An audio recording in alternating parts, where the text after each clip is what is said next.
नमस्कार। आज हमारे साथ हैं वरिष्ठ पत्रकार वरुणेंद्र कथुरिया। कथुरिया जी, आपका इस प्रोग्राम में बहुत बहुत स्वागत है। नमस्कार, धन्यवाद। राजनेताओं को प्रभावशाली बनाने वाली जो लाल बत्ती थी, मोदी सरकार ने एक झटके में हटा दी।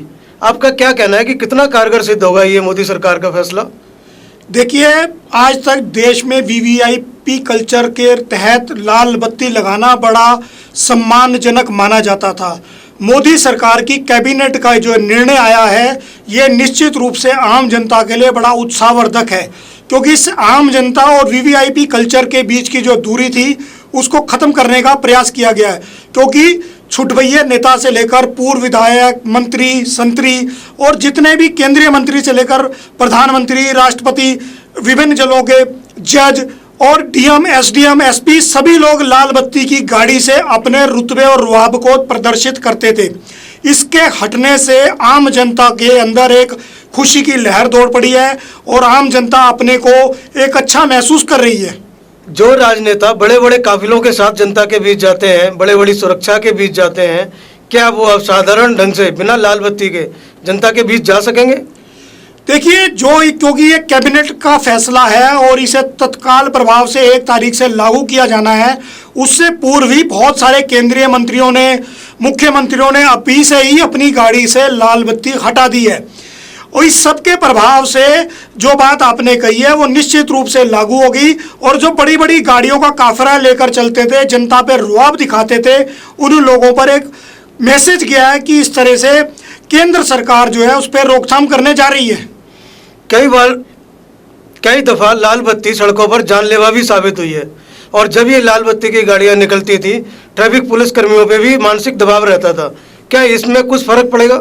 निश्चित रूप से राजेश जी, आपने बहुत अच्छा प्रश्न उठाया है, क्योंकि ट्रैफिक पुलिस एक मानसिक दबाव में कार्य करती थी, जिस दबाव के अंतर्गत जब सायरन बजाती हुई लाल बत्ती की गाड़ियों का काफिला दौड़ता था तो उससे कई बार बड़ी दुर्घटनाएं हुई, कई लोग उस बड़ी गाड़ियों की चपेट में भी आए। परंतु अब ये सब हटने से उन अधिकारियों को, उन नेताओं को इस महसूस हो गया है कि वो उनकी गाड़ी आम जनता की गाड़ी है। इसलिए भी फैसले के लागू होने से पूर्व ही काफ़ी जगह जिन मंत्रियों ने हटाया है, कल ही मैं पढ़ रहा था अखबार में कि एक मंत्री जी की गाड़ी पार्किंग स्थल से उठा ली गई, क्योंकि उस पर लाल बत्ती का कोई निशान ना होने की वजह से ट्रैफिक पुलिस वालों को यही पहचान नहीं हुई कि ये मंत्री की गाड़ी है या आम आदमी की। तो नियमों से अब हर गाड़ी के ऊपर एक सख्त कार्रवाई करने के लिए ट्रैफिक पुलिस सक्षम हो गई है। तो निश्चित रूप से ट्रैफिक पुलिस के ऊपर जो मानसिक दबाव था वो घटेगा।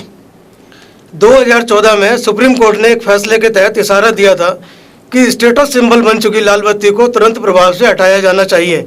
क्या मोदी सरकार ने उस आदेश का पालन किया है या इनका खुद का फैसला है? देखिए, आपने दोबारा से एक बहुत अच्छी बात कही है। सुप्रीम कोर्ट ने पहले भी ये कहा था कि ये वीवीआईपी कल्चर और लाल बत्ती कहाँ से आई, क्योंकि संविधान में इसकी कहीं कोई परिभाषा नहीं है।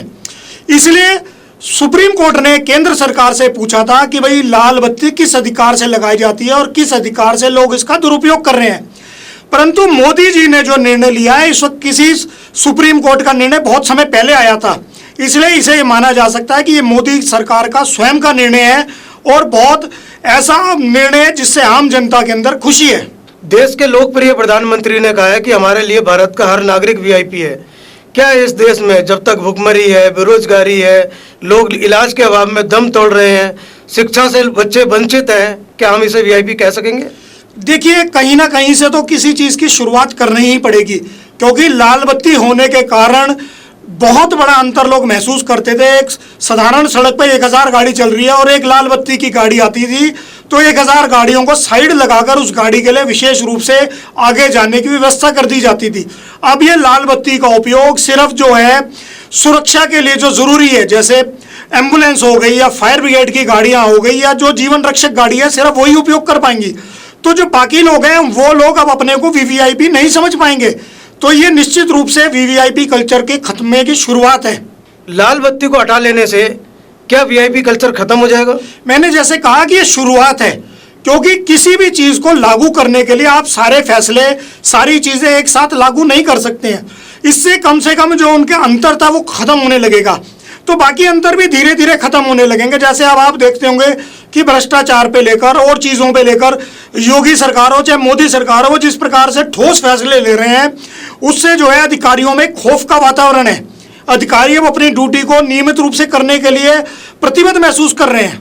जैसा कि आपने अभी बताया कि देश की जनता ने मोदी सरकार के लाल बत्ती वाले फैसले का स्वागत किया है, क्या आने वाले समय में ऐसे ही बड़ी जो सुरक्षा है उसको भी कम किया जाएगा? देखिए, बहुत सी बातें जो आप कह रहे हैं वो कई राज्यों में इम्प्लीमेंट हो रही हैं।